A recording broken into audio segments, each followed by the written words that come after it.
ሰላም ሰላም እንዴት ናችሁ? የደሱ ሄልዝ ቤተሰቦች እኔ እግዚአብሔር ይመስገን ደህና ነኝ። በያላችሁበት ሰላማችሁ ይብዛ። ዛሬም እንደተለመደው በአንድ አስተማሪ ርዕስ መጥቻለሁ። በዚህ ቪዲዮ ለእናንተ ልነግራችሁ የፈለኩት ስትረስ እንዴት ነው ማኔጅ ማድረግ የምንችለው፣ በተለይ ደግሞ ይህን ጭንቀት እንዴት ነው መቀነስ የምንችለው የሚለውን በደንብ አብረን እናያለን ማለት ነው። ከዛ በፊት ግን ለቻናሉ አዲስ ሆናችሁ ሳብስክራይብ ያደረጋችሁ ቪዲዮውን ለመጀመር ሞክሩ። ነባር ቤተሰቦችም ዩቲዩብ አልጎሪዝም ለብዙዎች እንዲደርስ እና ብዙዎች እንዲማማሩበት በማድረግ ጥቅም ስላለው ላይክ እና ሼር ማድረጋችሁን አትርሱ። አብራችን ቆዩ። ወደ ዋናው ሀሳቤ ስገባ እንደሚታወቀው ስትረስ እንግዲህ በመጠኑ ሲሆን ቆንጆ ነው። በተለይ ደግሞ ስትረስ በመጠኑ ሲሆን ስራችን ላይ እንድናተኩር፣ ራሳችንን እንድንፈትሽ፣ ለነገሮች ትኩረት እንድንሰጥና ታይማችንን ማኔጅ እንድናደርግ ያግዛል። ነገር ግን ስትረስ ከመጠን በላይ ሲሆን የተለያዩ ውስብስብ ችግሮችን ያስከትላል። ለምሳሌ ስትረስ እንደሚታወቀው ብሬናችን ላይ የተለያየ ጠባሳ ሊጥል ይችላል። እንደገና ደግሞ ተላላፊ ላልሆኑ በሽታዎች መንስኤ ሊሆን ይችላል። ለምሳሌ ስትረስ እንደሚታወቀው ውፍረት ሊያስከትል ይችላል። ከዛ በተጨማሪ ውፍረት ሲኖር እንግዲህ የስትረስ ሆርሞኖች ደም ውስጥ ላይ ስለሚጨምሩ ለተለያዩ ችግሮች ሊዳርገን ይችላል ማለት ነው። በተለይ ደግሞ ተላላፊ ላልሆኑ በሽታዎች ምክንያት ሊሆን ይችላል። ስለዚህ ስትረስ በመጠኑ መኖሩ ቆንጆ ነው። ከመጠን በላይ ሲሆን ግን ለተለያዩ ጉዳቶች ሊያስከትል ስለሚችል እንዴት ነው ማኔጅ ማድረግ የሚችለውን አብራችሁን ተቆያችሁ የነዚህ መልስ ታገኛላችሁ ማለት ነው። የመጀመሪያው እና አንደኛው ላይፍ ስታይል ቼንጅ ነው። ወይም ደግሞ አኗኗራችንን ማስተካከል ስንችል ስትረስን ማኔጅ ማድረግ እንችላለን። ብዙ ጊዜ ስትረስ እንግዲህ እንደሚታወቀው ራሳችን ነው ማኔጅ ማድረግ የምንችለው ማለት ነው። ከመጠን በላይ ሲሆን ቅድም እንዳልነው የተለያዩ ጉዳቶችን ሊያስከትል ስለሚችል ጥንቃቄ ማድረግ አለብን ማለት ነው። የመጀመሪያው ይሄ አሁን ያልነው ላይፍ ስታይል ቼንጅ ብለን የምንጠራው ወይም ደግሞ የአኗኗር ዘይቤ ማስተካከል ነው። ከዚህ ውስጥ እንግዲህ አንዱ ፊዚካል አክቲቪቲ ነው። ወይም ደግሞ ሪጉላር የሆነ ስፖርታዊ እንቅስቃሴ ማድረግ እጅግ በጣም አስፈላጊ ነው። በተለይ ደግሞ ሪጉላር ኤክሰርሳይዝ ማድረግ ላብ ሆርሞን ብለን የምንጠራቸው እንደ ዶፓሚን እና ኢንዶርፊን አይነት ሆርሞኖች ፕሮዲዩስ ማድረግ እንችላለን ማለት ነው። እነሱ ደም ስር ላይ ሲጨምሩ ደግሞ ሙዳችን ቦስት ማድረግ ይቻላል ማለት ነው። ስለዚህ ሙዳችን ቦስት ሲሆን የተስተካከለ ሙድ አፌክት እንዲኖር ያደርጋል ማለት ነው። ስለዚህ ስትረስን ማኔጅ ማድረግ እንችላለን ማለት ነው። ስለዚህ ስፖርታዊ እንቅስቃሴ ማድረግ ስትረስን ብቻ ሳይሆን የተለያዩ ሰውነት ፓርቶቻችን ጥቅም ስላለው አጠቃላይ ለላንግ ካፓሲቲ፣ ለካርዲዮቫስኩላር ኢንቴግሪቲ እና ለተለያዩ ሰውነት ፓርቶቻችን ጥቅም አለው ማለት በዛ ሂደት ስትረስን ማኔጅ ማድረግ እንችላለን ማለት ነው። ሌላው ደግሞ ሄልዚ የሆነ ዴት ነው። ያ ማለት የተመጣጠነ ባላንስ የሆነ ዴት መመገብ ብዙ ጊዜ ስትረስን ማኔጅ ማድረግ እንችላለን ማለት ነው። ኢንዳይሬክትሊ በተለይ ደግሞ በፍራፍሬዎች፣ አትክልቶች፣ ሙሉ እህሎችን ሆል ግሬን ለምንጠራቸው፣ ሌላው ደግሞ በፋይበር የበለጸጉ ምግቦችን አዘውትሮ መጠቀም ስትረስን ኢንዳይሬክትሊ ማኔጅ ማድረግ እንችላለን ማለት ነው። በተለይ ደግሞ ፕሮሰስ የሆኑ ምግቦችን፣ የፋብሪካ ውጤቶችን እና እነዚህ ፕሬዘርቫቲቭ ያላቸው ምግቦች ስንመገብ ደግሞ አሁን እንዳልነው ደም ስር ላይ የተለያዩ የጭንቀት ሆርሞኖች ስለሚመነጩ ለተለያየ ለስትረስ ሊዳርገን ይችላል ማለት ነው። አሁን እንዳልነው እንግዲህ እነዚህ በፍራፍሬዎች፣ በአትክልቶች፣ በሙሉ እህሎች እና በፋይበር የበለጸጉ ምግቦችን መመገብ ወይም ደግሞ በአሰር የበለጸጉ ምግቦችን መመገብ አጠቃላይ ኦቨርኦል ዌልቢንጋችን ወይም ደግሞ የደስታ ምንጮቻችን ሊጨምሩ ይችላሉ ማለት ነው። በዛ ሂደት እንግዲህ ስትረስን ማኔጅ ማድረግ እንችላለን ማለት ነው። ሌላው ደግሞ አዱኬት የሆነ ስሊፕ ነው።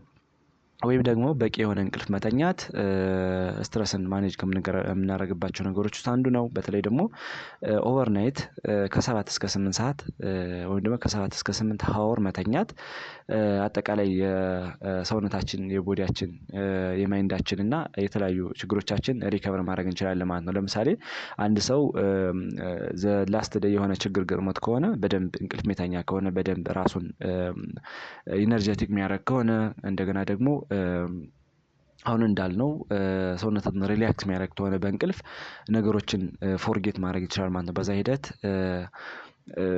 ስትረስን ሬጉሌት ማድረግ ይችላል ማለት ነው። በተለይ ደግሞ እንቅልፍ ስናጣ ብዙ ጊዜ የነዚህ የጭንቀት ሆርሞን ይመነጫሉ። እነዚህ የጭንቀት ሆርሞኖች ደግሞ ለውፍረት ይዳርጉናል ማለት ነው። ውፍረት ደግሞ በጊዜ ሂደት ስር ለሰደዱ በሽታዎች ወይም ደግሞ እነዚህ ክሮኒክ ነን ኮሚኒኬብል ዲዚዝ ለምንጠራቸው ክሮኒክ ዲስኦርደር እንዲከሰት ከሚያደርጉ ነገሮች ውስጥ አንዱ ነው ማለት ነው። ስለዚህ በቂ የሆነ እንቅልፍ ማተኛት አንዱን ስትረስን ከምናስወግድባቸው ነገሮች ውስጥ አንዱ ነው ማለት ነው።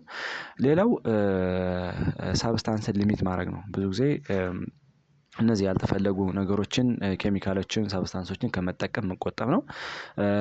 ብዙ ጊዜ አልኮል ድረግ እና ካፊን የሆኑ ነገሮችን ማስወገድ አለብን። ለምሳሌ አልኮል ስንጠቀም በሚያስፈልገው መጠን ቢሆን አሪፍ ነው። ከዛ መጠን በላይ ሲሆን ለስትረስ ያዳርገናል ማለት ነው። በተጨማሪ ደግሞ ድረጎች አሉ። ለምሳሌ ሌጋል ሊሆኑ ይችላሉ ኢሌጋል የሆኑ ድረጎች ሊሆኑ ይችላሉ። አንድ ሰው የሚወስድ ከሆነ ለስትረስ ሊዳርግ ይችላል። ከዚህ በተጨማሪ ደግሞ ካፊን የሆኑ ነገሮች ለምሳሌ አነቃቂ የሆኑ ሆርሞኖች መድኃኒቶች ሊኖሩ ይችላሉ። ሆርሞኖች ሊሆኑ ይችላሉ። አንዳንድ ነገሮች ሊሆኑ ይችላሉ። እነዚህን መውሰድ ለተለያዩ ችግሮች ሊዳርገን ይችላል ማለት ነው። ስለዚህ ስትረስ እንዲመጣና ኤግዛጀሬት እንዲሆን ያደርጋል ማለት ነው። ስለዚህ ከእነዚህ ነገሮች መቆጠብ አንዱ መፍትሄ ነው ማለት ነው። ሁለተኛው ሪላክሴሽን ቴክኒክ ብለን የምንጠራው ነው። ወይም ደግሞ ራስን ሪላክስ ማድረግ እጅግ በጣም አስፈላጊ ነው። ከዚህ ውስጥ እንግዲህ አንዱ ሜዲቴሽን ብለን የምንጠራው ነው። ወይም ደግሞ ራስን ከተለያዩ ኤክስተርናል ኢንቫይሮመንቶች ጋር ማስታረቅ አሪፍ ነው። ብዙ ጊዜ እንግዲህ ራስን አዌር ማድረግ ቶታችንና ፊሊንጋችን እንዲስተካከል ከሚያደርጉ ነገሮች ውስጥ አንዱ እንግዲህ ሜዲቴሽን ነው። ከዚህ በተጨማሪ ዲፕ ብሪዚንግ ኤክሰርሳይዝ ነው። ወይም ደግሞ በደንብ ዲፕሊ መተንፈስ ጭንቀት በሚገጥመን ጊዜ መተንፈስ ነርቨስ ሲስተማችን ካልም እንዲሆን ያደርጋል። ሌላው ደግሞ አንዛይቲ እንዲቀንስ ያደርጋል። ለምሳሌ ሰው በሆነ ነገር አንዛይቲ ወይም ደግሞ ይሄ ስትረስፉል ኢቨንት ካለ ፊሊንግ ካለ ኤክስተርናል ሊሆን ይችላል ኢንተርናል የሆነ ፍርሃት ካለ እሱን ለማስወገድ በጣም አሪፍ ነው ማለት ነው። ስለዚህ ብዙ ጊዜ ዲፕ ብሪዚንግ ኤክሰርሳይዝ ነርቨስ ሲስተማችን ካልም እንዲሆን ያደርጋል ወይም ደግሞ እንዲረጋጋ ያደርጋል። ከዚህ በተጨማሪ ደግሞ አሁን እንዳልነው አንዛይቲን የሆነ ኤክስተርናል የሆነ የምንፈራው ፍርሃት ካለ ኢንተርናልም የሆነ ችግር ካለ እሱ ካልም እንዲሆን ያደርጋል ማለት ነው። ከዚህ በተጨማሪ ዮጋ ብለን የምንጠራውም አለ። ዮጋ ብለን የምንጠራው እንግዲህ ብዙ ጊዜ ፊዚካል ሙቭመንት ወይም ደግሞ ይሄ አካላዊ እንቅስቃሴን ማይንድ ፉልነስ ወይም ደግሞ አጠቃላይ ብሬናችን ያሉ ነገሮችን ወደ ራሳችን ማኔጅ ማድረግ እንዲሁም ብሪዚንግ ቴክኒክ ብለን የምንጠራቸው እነዚህ ኦቨርላፕ አድርገን የምንጠቀማቸው ናቸው ማለት ነው። ይሄ እንግዲህ ፕሮሞት ያደርግልናል ብዙ ጊዜ ፊዚካሊም ሰውነታችን ሪላክስ እንዲሆን ሜንታሊም ደስተኛ እንዲሆንና ዌልቢንጋችን እንዲጨምር ከሚያደርጉ ነገሮች አንዱ ምንድነው ዮጋ ነው ማለት ነው። ሶስተኛ ኮግኒቲቭ ስትራቴጂ ብለን የምንጠራው ወይም ደግሞ አጠቃላይ ብሬናችን ላይ ያሉ ቴክኒኮችን መጠቀም ነው። አንደኛው ስትረስን አይደንቲፋይ ማድረግ ነው። ስትረስን አይደንቲፋይ ማድረግ ለምሳሌ ትሪገሪንግ ፋክተሮች ምን ምን ናቸው ሊያስነሱ የሚችሉ ነገሮች ምን ምን ናቸው የሚለውን ስናውቅ ለዛ መፍትሄ እንፈልጋለን ማለት ነው። ስለዚህ ኮፒንግ ሜካኒዝሞችን መፈለግ እንችላለን ማለት ነው። ስለዚህ ስትረስ ሊያስነሳብን የሚችሉ ነገር አይደንቲፋይ ማድረግ ወይም ደግሞ ትሪገሮችን መለየት ኮፒንግ ሜካኒዝሞችን እንድንፈልግ ያመቻችልናል ማለት ነው። ሌላው ፕሮብለም ሶልቪንግ አፕሮች መጠቀም ነው። ብዙ ጊዜ የሆነ ፕሮብለም ካለ ለዛ ችግር ሶልቪንግ ስኪሎችን መፈለግ እንችላለን ማለት ነው። ይሄ ደግሞ ራሳችንን ኢምፓወር እንድናደርግ ራሳችን ለችግራችን መፍትሄ አድሬስ እንድናደርግ ያደርጋል። ሌላው ደግሞ ሲቹዌሽኖች ምን ምን ናቸው እንደዚህ ሊያመጡ የሚችሉ ነገሮች ምን ምን ናቸው የሚለውን ፕሮአክቲቭ የሆነ ፕላን በማድረግ ስትረስን የምንቀንስበት ሜካኒዝም እናመቻቻለን ማለት ነው። ስለዚህ ፕሮብለም ሶልቪንግ ስኪልን መጠቀምም እጅግ በጣም አስፈላጊ ነው። ከዚህ በተጨማሪ ታይም ማኔጅመንት ስኪል ብለን የምንጠራውም አለ። በተለይ ብዙ ጊዜ ስትረስ ከሚያስከትሉ ነገሮች ውስጥ አንዱ እንግዲህ ሀፋዛርድ የሆነ የታይማችን አጠቃቀም ነው። ለምሳሌ የሆነ ስኬጁል ከሌለን ብዙ ጊዜ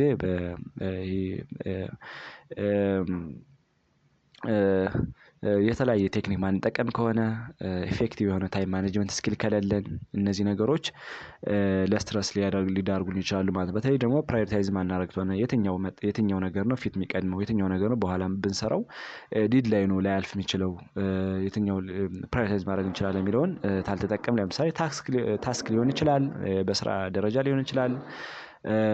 ሌላው ደግሞ የሆነ ችግር ሲገጥመን ስትረስ ለምሳሌ የሆነ ኦቨርዌልሚንግ ሊሆን ይችላል እነሱን በመለየት ከዚህ በተጨማሪ ደግሞ ዲድላይኖች ካሉ እነሱን የትኛው ነው ቅድሚያ ሊሰጥ የሚችለው የሚለውን መለየት አንዱ ስትረስን ከምንቀንስባቸው ነገሮች አንዱ ነው ማለት ነው። ስለዚህ ታይም ማኔጅመንት ስኪላችንን ማስተካከልም በጣም አሪፍ ነው ማለት ነው። ከዚህ በተጨማሪ ፖዚቲቭ ቲንኪንግ ነው። ብዙ ጊዜ ፖዚቲቭ ማይንድ ሴት ያላቸው ሰዎች ፎከስ የሚያደርጉት ፖዚቲቭ አስፔክቶችን ነው። ወይም ደግሞ ፖዘቲቭ የሆኑ ሜካኒዝሞችን ነው የሚፈልጉና ኔጌቲቭ የሆነ ነገር ብዙ ጊዜ ብሬናችን በሌላ ነገር የምናደርገው ከሆነ አሁን እንዳልነው የተለያዩ ስትረስ ውስጥ ልንገባ እንችላለን ማለት ነው። ከዚህ በተጨማሪ አክሴፕታንስ ነው። ለምሳሌ ችግሮቻችን አክሴፕት ስናደርግ ስትረስን መቀነስ ማስተካከል እንችላለን ማለት ነው። ብዙ ጊዜ ለምሳሌ ሳምቲንግ የሆነ ነገር ካለ ወይም ደግሞ የሆነ ኢቨንት ካለ ችግሩን አክሴፕት ካደረግን ስትረስን ሬዲዩስ ከምናደርግባቸው ነገሮች ውስጥ አንዱ ነው ማለት ነው። አራተኛ ሶሻል ሳፖርት ነው። ብዙ ጊዜ ከማህበራዊ መስተጋብራችን አሪፍ ከሆነ እና ቆንጆ ከሆነ ለስትረስን ከምንቀንስባቸው ነገሮች ውስጥ አንዱ ነው። ለምሳሌ ሶሻል ወይም ደግሞ ማህበራዊ መስተጋብራችን ቆንጆ ከሆነ ቢውልድ የምናደርገው ሜንቴን የምናደርገው ስትሮንግ የሆነ ሶሻል ኮኔክሽን ይኖረናል። ያ ደግሞ ፍሬንዶቻችን ለምሳሌ ጓደኞቻችን ካሉ ቤተሰቦቻችን ካሉ ፋሚሊዎች ላይ የተለያየ ኮሚኒቲ ላይ ጥሩ ነገር የምናደርግ ከሆነ ለእኛ ሳፖርት ሊያደርጉ ይችላሉ ማለት ነው። በዛ ሂደት ስትረስን ማኔጅ ማድረግ እንችላለን ማለት ነው። ብዙ ጊዜ ከኮሚኒቲው ጋር ከአጠቃላይ ከማህበረሰቡ ጋር ያለን ኢንተራክሽን ቆንጆ ከሆነ ኢሞሽናል ሳፖርት ይኖረናል። ሌላው ደግሞ ቢሎንጊነስናችን ወይም ደግሞ ሴንስ ኦፍ ቢሎንጊነስናችን ይጨምራል ማለት ነው። በዛ ሂደት ስትረስን ማኔጅ ማድረግ እንችላለን ማለት ነው። ነገር ግን ሶሻል ሳፖርታችን ፑር ከሆነ ሶሻል ኮኔክሽናችን አጠቃላይ ከሶሳይቲው ከማህበረሰቡ ከፋሚሊዎቻችን ጋር የሶሻል እንትናችን ዝቅተኛ ከሆነ ለስትረስ ልንዳረግ እንችላለን ማለት ነው። አምስተኛው እና የመጨረሻው ፕሮፌሽናል ሄልፕ ልንፈልግ እንችላለን ወይም ደግሞ የባለሙያ ልንፈልግ እንችላለን ማለት ነው። ብዙ ጊዜ ቅድም እንዳልነው ስትረስ በመጠኑ ከሆነ ስራችን ላይ እንድናተኩር ለነገሮች ትኩረት እንድንሰጥ ሰዓታችን በአግባቡ እንድንጠቀም ያደርጋል ስትረስ ማለት ነው። ነገር ግን ስትረስ ከመጠን በላይ ሲሆን አሁን እንዳልነው የሆነ ፐርሲስታንት በሚሆንበት ጊዜ ነገሮች ወደ ተለያየ ነገር ሊሄዱ ይችላሉ ማለት ነው። ቅድም እንዳልነው ለምሳሌ ተላላፊ ላልሆኑ በሽታዎች ልንጠቃ እንችላለን። አንጎላችን ላይ ጥሩ አመለካከት ጥሩ ማይንድ ሴት ላይኖር ይችላል። ከዚህ በተጨማሪ ደግሞ ለተለያዩ ነገሮች ልንዳረግ እንችላለን ማለት ነው። ስለዚህ የተለያዩ ባለሙያዎችን በተለይ ደግሞ ለስትረስን ማኔጅ እንድናደርግ ትምህርት ሊሰጡን የሚችሉ ባለሙያዎችን መፈለግ አሪፍ ነው። ለምሳሌ ቴራፒስቶች ሊሆኑ ይችላሉ ካውንስለሮች ሊሆኑ ይችላሉ። ከእነሱ አሪፍ የሆነ ሳፖርት ጋይዳንስ መፈለግ እጅግ በጣም አስፈላጊ ነው ማለት ነው። ለምሳሌ ብዙ ጊዜ ስትረስ አንድ ሰው የሆነ ጭንቀት በሚያጋጥምበት ጊዜ ሳይኮሎጂ የተማሩ ሰዎች አሉ በእነሱ መመከር እንችላለን። ጤና ባለሙያዎች ሊሆኑ ይችላሉ በእነሱ ትምህርት ማግኘት እንችላለን ማለት በዛ ሂደት ስትረስን መቀነስ እንችላለን ማለት ነው። ነገር ግን አሁን እንዳልነው ፐርሲስታንትሊ እየቀጠለ በሚሄድበት ጊዜ ለተለያዩ ችግሮች ሊያደርገን ስለሚችል ጥንቃቄ ማድረግ አስፈላጊ ነው ማለት ነው። ስለዚህ ስለ ስትረስ ማኔጅመንት ወይም ደግሞ ስትረስ እንዴት መቀነስ እንችላለን የሚለውን አሪፍ ግንዛቤ አግኝታችኋል ብዬ አስባለሁ። ለሌሎች እንዲዳረስ ይሄ ትምህርት ላይክ ሼር እንዲሁም ደግሞ ሰብስክራይብ ያደረጋችሁ ትብብራችሁ እንዳይለየን ስንል እጠይቃለሁ። አመሰግናለሁ። ባይ ባይ